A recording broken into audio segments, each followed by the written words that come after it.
Hello friends, welcome to our channel Aarambh classes. आज के इस वीडियो में हम लोग बिहार स्टेट सोशल साइंस में प्रीवियस ईयर में जो भी क्वेश्चंस पूछे गए हैं उसको आपके साथ डिस्कस करेंगे और ये डिस्कशन हम लोग वाईसीटी के बुक के अकॉर्डिंग करेंगे। तो बिना देर किए चलिए आज का ये वीडियो शुरू करते हैं। आज के इस वीडियो में हम लोग इकोनॉमिक्स के क्वेश्चन का डिस्कशन करेंगे। क्वेश्चन नंबर 151 है, किसने कहा अर्थशास्त्र ज्ञान का अंग है जो धन से संबंधित है। इसका सही आंसर है option A, walker. F walker ने अर्थशास्त्र की परिभाषा में कहा अर्थशास्त्र ज्ञान का अंग है जो धन से संबंधित है, जबकि एडम स्मिथ ने अर्थशास्त्र को धन का विज्ञान कहा था। नेक्स्ट क्वेश्चन है, इनमें कौन मौद्रिक लागत में शामिल नहीं है। इसका सही आंसर है ऑप्शन बी, औसत लागत। मौद्रिक लागत से तात्पर्य किसी वस्तु के उत्पादन के लिए निर्माता द्वारा किए गए मौद्रिक व्यय के योग से है। मौद्रिक लागत में शामिल लागतों में व्यक्त लागत, अव्यक्त लागत व सामान्य लाभ है, जबकि औसत लागत इसमें शामिल नहीं है। नेक्स्ट क्वेश्चन है, इनमें से कौन सा राजस्व के प्रकार के बारे में सही है। इसका सही आंसर है ऑप्शन ए, कुल औसत और सीमांत राजस्व। व्यष्टि अर्थशास्त्र में 3 प्रकार के राजस्व की चर्चा है, कुल राजस्व, औसत राजस्व और सीमांत राजस्व। नेक्स्ट क्वेश्चन है, जब कोई बाजार केवल एक वस्तु या एक ही वस्तु की एक किस्म बेचता है तब इस बाजार को संदर्भित किया जाता है। इसका सही आंसर है ऑप्शन बी, विशिष्ट बाजार। जब कोई बाजार केवल एक वस्तु या एक ही वस्तु की एक किस्म बेचता है तो इस प्रकार को विशिष्ट बाजार कहा जाता है। नेक्स्ट क्वेश्चन है, बैंकिंग क्षेत्र में अधिविकर्ष करने का अर्थ है। इसका सही आंसर है ऑप्शन ए, खाते में जमा राशि से अधिक राशि निकालने की अनुमति। बैंकिंग क्षेत्र में अधिविकर्ष या ओवरड्राफ्टिंग करने का अर्थ है बैंक खाते में जमा राशि से अधिक राशि निकालने की अनुमति है। इसका उपयोग अल्पकालिक नकदी ज़रूरतों को पूरा करने के लिए किया जाता है। नेक्स्ट क्वेश्चन है, भारतीय रिजर्व बैंक का राष्ट्रीयकरण किस वर्ष किया गया था। इसका सही आंसर है ऑप्शन सी, 1949 में। भारतीय रिजर्व बैंक का राष्ट्रीयकरण 1 जनवरी 1949 को किया गया था। इसकी स्थापना आरबीआई एक्ट 1934 के तहत अप्रैल 1935 में की गई थी। इसका मुख्यालय मुंबई में है। नेक्स्ट क्वेश्चन है, किस वर्ष में भारतीय जनसंख्या में नकारात्मक वृद्धि दर्ज की गई है। इसका सही आंसर है ऑप्शन डी, 1921 में। भारतीय जनसंख्या में नकारात्मक वृद्धि या ह्रास 1921 में दर्ज की गई थी। 1911 से 21 के दशक में जनसंख्या ह्रास की स्थिति आई, जिसका कारण अकाल एवं महामारियों का प्रकोप था। यही कारण है कि वर्ष 1921 को जनसंख्या का महान विभाजक भी कहा जाता है। नेक्स्ट क्वेश्चन है, आज़ादी के पहले भारत में कितने प्रकार की भूमि व्यवस्था प्रणाली का प्रचलन था। इसका सही आंसर है ऑप्शन डी, 3। आज़ादी से पहले भारत में 3 प्रकार की भूमि व्यवस्था प्रचलित थी। तीनों व्यवस्था क्रमशः जमींदारी व्यवस्था, महालवाड़ी व्यवस्था तथा रैयतवाड़ी व्यवस्था के नाम से जानी जाती है। नेक्स्ट क्वेश्चन है, 1969 से 1974 किस पंचवर्षीय योजना की अवधि थी। इसका सही आंसर है ऑप्शन बी, चौथी पंचवर्षीय योजना की। नेक्स्ट क्वेश्चन है, किसने कहा उत्पादन का अर्थ है आर्थिक उपयोगिताओं का निर्माण? इसका सही आंसर है ऑप्शन सी, प्रोफेसर इली। प्रसिद्ध अर्थशास्त्री प्रोफेसर इली के अनुसार उत्पादन का अर्थ है आर्थिक उपयोगिताओं का निर्माण करना। वस्तुओं और सेवाओं द्वारा आर्थिक उपयोगिता के सृजन को उत्पादन कहा जाता है। नेक्स्ट क्वेश्चन है, इनमें से कौन भारतीय किसानों की समय साख क्रेडिट की ज़रूरत नहीं है? इसका सही आंसर है ऑप्शन ए, औसत अवधि। भारतीय किसानों की समय साख क्रेडिट को 3 चरणों में बांटा गया है, अल्पकालिक ऋण, मध्यम अवधि और दीर्घकालिक ऋण, जबकि औसत अवधि के साख की ज़रूरत नहीं है। नेक्स्ट क्वेश्चन है, नाबार्ड की स्थापना किस वर्ष की गई थी? इसका सही आंसर है ऑप्शन बी, 1982 में। नाबार्ड की स्थापना शिवरामन समिति की अनुशंसा के आधार पर 12 जुलाई 1982 को की गई थी। इसका उद्देश्य कृषि एवं ग्रामीण विकास को बढ़ावा देना है। नेक्स्ट क्वेश्चन है, भारतीय वन सर्वेक्षण किस वर्ष स्थापित किया गया था? इसका सही आंसर है ऑप्शन ए, 1980 में। भारतीय वन संरक्षण अधिनियम 1980 में पारित किया गया था। इसमें 1988 में संशोधन किया गया था। इसे वनों के संरक्षण और उनके जुड़े मामलों के लिए अधिकार दिया गया है। नेक्स्ट क्वेश्चन है, इनमें कौन ऊर्जा का एक गैर पारंपरिक स्रोत है? इसका सही आंसर है ऑप्शन डी, उपरोक्त सभी। गैर पारंपरिक ऊर्जा नवीकरणीय ऊर्जा के वे स्रोत हैं जो प्रकृति में लगातार उत्पादित होते हैं और असीमित होते हैं। इसके प्रमुख स्रोत सौर, पवन, बायोमास, जियोथर्मल और ज्वारीय तरंग है। नेक्स्ट क्वेश्चन है, HDFC नाम जुड़ा है। इसका सही आंसर है ऑप्शन ए, वित्तीय संस्थान से। HDFC housing development finance corporation को 1994 में भारतीय बैंकिंग उद्योग के उदारीकरण के लिए RBI की नीति के हिस्से के रूप में स्थापित किया गया था। यह एक वित्तीय संस्थान है। यह भारत में निजी क्षेत्र का सबसे बड़ा बैंक है। नेक्स्ट क्वेश्चन है, घाटा वाला वित्त संदर्भित करता है। इसका सही आंसर है ऑप्शन बी, सार्वजनिक व्यय सार्वजनिक राजस्व से अधिक। घाटे की वित्त व्यवस्था सरकारी बजट की उस स्थिति को संदर्भित करती है जहां सार्वजनिक व्यय सार्वजनिक राजस्व से अधिक हो जाता है। इस अंतर को उधार या फंड लेकर पूरा किया जाता है। नेक्स्ट क्वेश्चन है, किस वर्ष ARDC को नाबार्ड में मिला दिया गया? इसका सही आंसर है ऑप्शन ए, 1982 में। RBI के कृषि ऋण कार्यों और पूर्व कृषि पुनर्वित्त और विकास निगम के पुनर्वित्त कार्यों को स्थानांतरित कर 12 जुलाई 1982 को नाबार्ड का गठन किया गया था।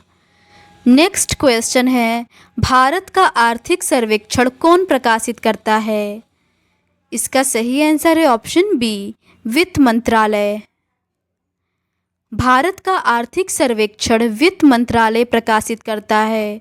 वित्त मंत्रालय के तहत कार्य करने वाले आर्थिक मामले के विभाग द्वारा आर्थिक सर्वेक्षण तैयार किया जाता है। आर्थिक सर्वे 1950 से 51 में पहली बार पेश किया गया था। वह 1964 में इसे बजट से अलग कर दिया गया। नेक्स्ट क्वेश्चन है, अनुसूचित बैंकों के दूसरे राष्ट्रीयकरण के दौरान कितने बैंक शामिल थे? इसका सही आंसर है ऑप्शन ए, 6। भारत सरकार ने 19 जुलाई 1969 को 14 बड़े बैंकों का राष्ट्रीयकरण कर दिया। इसके बाद वर्ष 1980 में फिर से 6 बैंकों का राष्ट्रीयकरण किया गया। नेक्स्ट क्वेश्चन है, हरित क्रांति शब्द पहली बार दिया था। इसका सही आंसर है ऑप्शन बी, विलियम गॉड। हरित क्रांति शब्द पहली बार विलियम गार्ड या गॉड ने दिया था। इसे वैज्ञानिक रूप नॉर्मन बोरलॉग ने दिया, जिससे उन्हें हरित क्रांति का जन्मदाता माना जाता है और भारत में एम.एस. स्वामीनाथन को माना जाता है। नेक्स्ट क्वेश्चन है, पूर्ण प्रतियोगिता के अंतर्गत मूल्य निर्धारण के लिए कौन सा सिद्धांत दिया गया है? इसका सही आंसर है ऑप्शन सी, मूल्य का सामान्य सिद्धांत। पूर्ण प्रतियोगिता बाजार में कीमत, मांग और आपूर्ति की परस्पर क्रिया से निर्धारित होती है। इसे मूल्य का सामान्य सिद्धांत कहा जाता है। प्रोफेसर मार्शल ने अपनी पुस्तक प्रिंसिपल्स ऑफ इकोनॉमिक्स में 1890 में मूल्य निर्धारण का सामान्य सिद्धांत दिया। नेक्स्ट क्वेश्चन है, भारत में वैश्वीकरण अपनाया गया। इसका सही आंसर है ऑप्शन डी, 1991 में। भारत सरकार द्वारा घोषित नई औद्योगिक नीति, जिसे जुलाई 1991 में लागू किया गया था, इसके आर्थिक नियंत्रण को समाप्त करने के लिए एलपीजी मॉडल को अपनाया गया, जिसका अर्थ उदारीकरण, निजीकरण और वैश्वीकरण है। वैश्वीकरण विभिन्न देशों के व्यक्तियों, निगमों व संसाधनों को एक साथ लाता है। नेक्स्ट क्वेश्चन है, इनमें से कौन एक बैंक खाता का प्रकार नहीं है? इसका सही आंसर है ऑप्शन सी, औसत। बैंक ग्राहकों को पैसा जमा करने, निकालने तथा वित्तीय लेन देन के लिए अलग अलग खातों के माध्यम से बैंकिंग सेवाएं प्रदान करता है। बैंक खातों के प्रकार चालू खाता, स्थायी खाता और बचत खाता है। औसत प्रकार का कोई खाता नहीं होता है।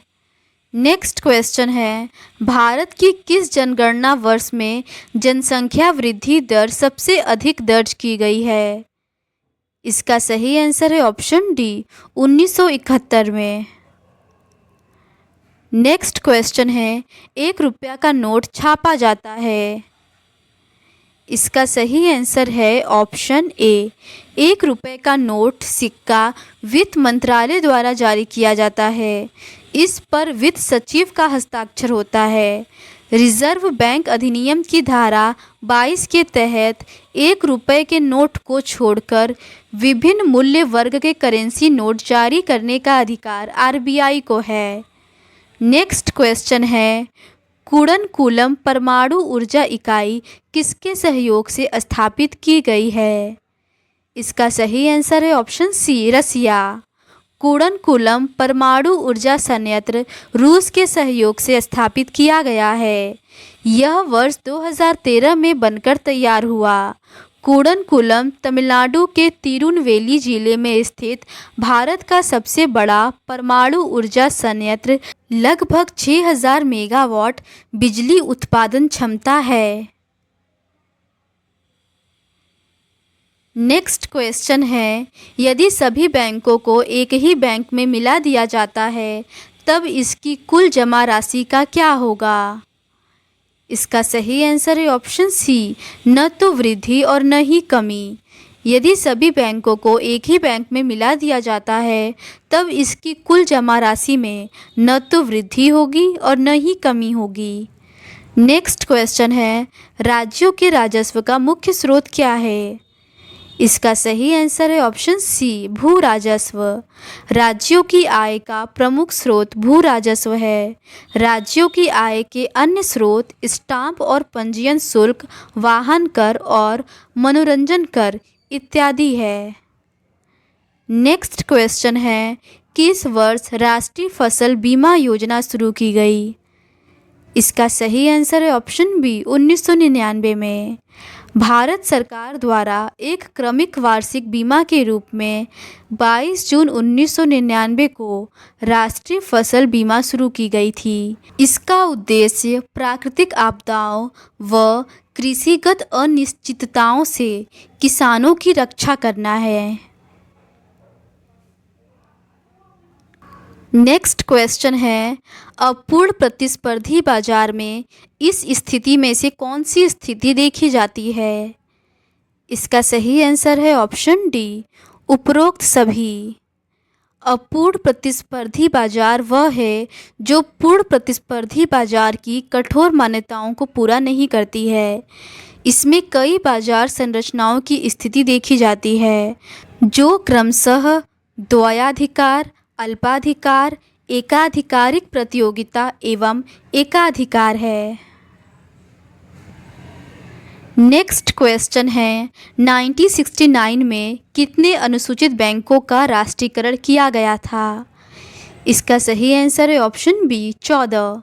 भारत सरकार द्वारा जुलाई 1969 में नरीमन समिति के सुझावों पर देश के सामाजिक आर्थिक विकास के लिए एक साथ काम करने के लिए 14 अनुसूचित बैंकों का राष्ट्रीयकरण किया गया था।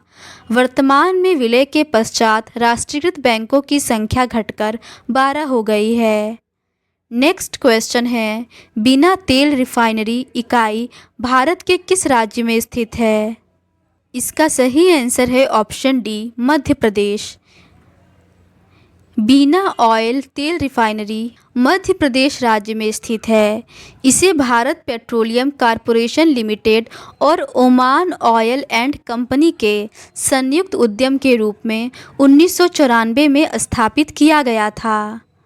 नेक्स्ट क्वेश्चन है इनमें से कौन भूरा कोयला कहलाता है? इसका सही आंसर है ऑप्शन सी लिग्नाइट। भूरा कोयला के नाम से लिग्नाइट को जाना जाता है। ये कोयले के 4 प्रकारों में से एक है। इसके अन्य प्रकार एंथ्रासाइट, बिटुमिनस और पीट कोयला है। नेक्स्ट क्वेश्चन है मुद्रा वही है जो मुद्रा का कार्य करता है। यह परिभाषा किसने दी? इसका सही आंसर है ऑप्शन ए मौद्रिक अर्थशास्त्री हॉटले विदर्स के अनुसार मुद्रा वही है जो मुद्रा का कार्य करे, जैसे विनिमय का माध्यम, मुद्रा की इकाई व मूल्य की माप इत्यादि। नेक्स्ट क्वेश्चन है सुंदरी पेड़ पाए जाते हैं। इसका सही आंसर है ऑप्शन ए पश्चिम बंगाल में।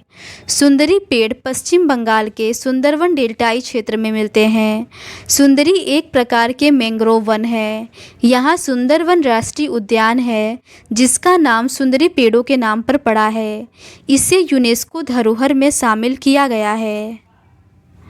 नेक्स्ट क्वेश्चन है रबड़ के पौधे किस वन की उपज है? इसका सही आंसर है ऑप्शन बी सदाबहार वन। रबड़ के पौधे सदाबहार वन की उपज है। यह ऐसा क्षेत्र है जहां 200 सेंटीमीटर से अधिक वर्षा होती है और तापमान लगभग 15 से 30 डिग्री होता है। इस वन में रबड़ के साथ महोगनी, आबनूस व सिनकोना वृक्ष इत्यादि मिलते हैं। नेक्स्ट क्वेश्चन है राष्ट्रीय बंजर भूमि बोर्ड का गठन किस वर्ष किया गया था? इसका सही आंसर है ऑप्शन सी 1985 में। भारत सरकार के पर्यावरण वन मंत्रालय के अंतर्गत राष्ट्रीय बंजर भूमि बोर्ड का गठन 1985 में किया गया था। इसका उद्देश्य बंजर भूमि का वनीकरण व वृक्षारोपण के माध्यम से उपयोगी बनाना है। नेक्स्ट क्वेश्चन है किस वर्ष भारत की पहली औद्योगिक नीति की घोषणा की गई थी? इसका सही आंसर है ऑप्शन ए 1948। भारत सरकार की पहली औद्योगिक नीति 1948 में लागू की गई। इसके तहत उद्योगों के विकास के लिए ठोस उपायों को अपनाया गया। दूसरी औद्योगिक नीति 1956 में लाई गई जिसमें भारी उद्योगों पर बल दिया गया। वर्ष 1991 में नई औद्योगिक नीति में आर्थिक सुधारों को अपनाया गया। नेक्स्ट क्वेश्चन है भारत में क्षेत्रीय ग्रामीण बैंकों को किस वर्ष शुरू किया गया था? इसका सही आंसर है ऑप्शन सी भारत सरकार द्वारा गठित नरसिम्हन समिति के सुझावों पर 1975 में क्षेत्रीय ग्रामीण बैंकों की स्थापना की गई। इसमें केंद्र, राज्य बैंक साझेदार की हिस्सेदारी 50%, 15% व 35% है। नेक्स्ट क्वेश्चन है 2011 की जनगणना के अनुसार भारत में जनसंख्या का घनत्व कितना है? इसका सही आंसर है ऑप्शन ए 382 व्यक्ति प्रति वर्ग किलोमीटर। नेक्स्ट क्वेश्चन है, मार्शल के अनुसार इनमें कौन सा समय का सही विभाजन है? इसका सही आंसर है ऑप्शन डी, उपरोक्त सभी। मार्शल ने किसी दिए गए आपूर्ति की प्रतिक्रिया और मांग में स्थायी परिवर्तन के आधार पर समय को 3 अवधियों में विभाजित किया: बाजार अवधि, अल्पा अवधि व लंबी अवधि। नेक्स्ट क्वेश्चन है, 10वीं पंचवर्षीय योजना की अवधि थी। इसका सही आंसर है ऑप्शन सी, 2002 से 2007 तक। नेक्स्ट क्वेश्चन है, 2001 की जनगणना में भारत की जनसंख्या वृद्धि दर अंकित की गई थी। इसका सही आंसर है ऑप्शन बी, 21%। नेक्स्ट क्वेश्चन है, इनमें कौन किसी अर्थव्यवस्था में निर्देशांक का वर्ग नहीं है? इसका सही आंसर है ऑप्शन ए, सामान्य मूल्य सूचकांक। अर्थव्यवस्था में आर्थिक क्रियाओं के मापन हेतु विभिन्न आर्थिक निर्देशांक का प्रयोग किया जाता है, जो क्रमशः थोक मूल्य सूचकांक, बाजार मूल्य सूचकांक और उपभोक्ता मूल्य सूचकांक है। नेक्स्ट क्वेश्चन है, तेजी के दौरान अर्थव्यवस्था में क्या स्थिति होती है? इसका सही आंसर है ऑप्शन डी, उपरोक्त सभी। तेजी के दौरान अर्थव्यवस्था उच्च उत्पादन का स्तर होगा, जिससे लोगों को अधिक रोजगार प्राप्त होगा, तो लोगों की आय बढ़ेगा, तो इसके साथ ही लोगों का व्यय उच्च होगा। इस प्रकार सभी विकल्प सही है। नेक्स्ट क्वेश्चन है, भारतीय स्टेट बैंक की स्थापना किस वर्ष में हुई थी? इसका सही आंसर है ऑप्शन सी, 1955 में। भारतीय स्टेट बैंक की स्थापना 1 जुलाई 1955 को की गई थी। नेक्स्ट क्वेश्चन है, कीन्स का सिद्धांत किस क्षेत्र में दिया गया है? इसका सही आंसर है ऑप्शन बी, रोजगार। कीन्स का सिद्धांत रोजगार क्षेत्र में दिया गया है। कीन्स ने अपनी पुस्तक the general theory of employment, interest and money में रोजगार संबंधी विचारों पर बल दिया है। नेक्स्ट क्वेश्चन है, मुद्रास्फीति का तात्पर्य है? इसका सही आंसर है ऑप्शन डी, मुद्रास्फीति से तात्पर्य समय के साथ वस्तुओं और सेवाओं की कीमतों में निरंतर और व्यापक वृद्धि है, जो क्रय शक्ति को नष्ट कर देती है, जिससे मुद्रास्फीति कम क्रय क्षमता उच्च मूल्य का अनुसरण करती है। नेक्स्ट क्वेश्चन है, भारतीय रिजर्व बैंक के मासिक बुलेटिन में मनी स्टॉक को 4 भागों में बांटा गया है। इसमें M4 क्या दर्शाता है? इसका सही आंसर है ऑप्शन बी, M3 और डाकघरों में कुल जमा। भारतीय रिजर्व बैंक के मासिक बुलेटिन में मनी स्टॉक को 4 भागों M1, M2, M3, M4 में बांटा गया है। इसमें M4 इस प्रकार है, M4 is equals to M3 plus डाकघर बचत बैंकों के सभी जमा राष्ट्रीय बचत प्रमाण पत्रों को छोड़कर। नेक्स्ट क्वेश्चन है, भारत के राष्ट्रीय आय के संबंध में इनमें से कौन सही नहीं है? इसका सही आंसर है ऑप्शन सी, इसमें देश में विदेशियों की आय शामिल है। एक वित्तीय वर्ष में किसी भी देश द्वारा उत्पादित वस्तुओं और सेवाओं के मौद्रिक मूल्य को राष्ट्रीय आय कहा जाता है। इसमें मजदूरी, किराया और मुनाफे के रूप में सभी संसाधनों के लिए किए गए भुगतान शामिल है। राष्ट्रीय आय में निम्नलिखित मदों को शामिल किया गया है। इसमें एक वर्ष में उत्पादित वस्तुओं और सेवाओं के मौद्रिक मूल्य को शामिल किया जाता है। इसमें प्रत्यक्ष एवं अप्रत्यक्ष दोनों कर शामिल किए जाते हैं। इसमें नागरिकों की विदेशी आय तथा देश में विदेशियों की आय के अंतर को शामिल किया जाता है। इसमें दूतावासों की आय और सैन्य प्रतिष्ठानों की आय को भी शामिल किया जाता है। तो आज के इस वीडियो में बस इतना ही। नेक्स्ट क्वेश्चन पेपर को हम लोग इस सीरीज़ के नेक्स्ट पार्ट में डिस्कस करेंगे। अगर आपको ये सीरीज़ पसंद आती है तो please do subscribe to our channel and like this video. Thank you.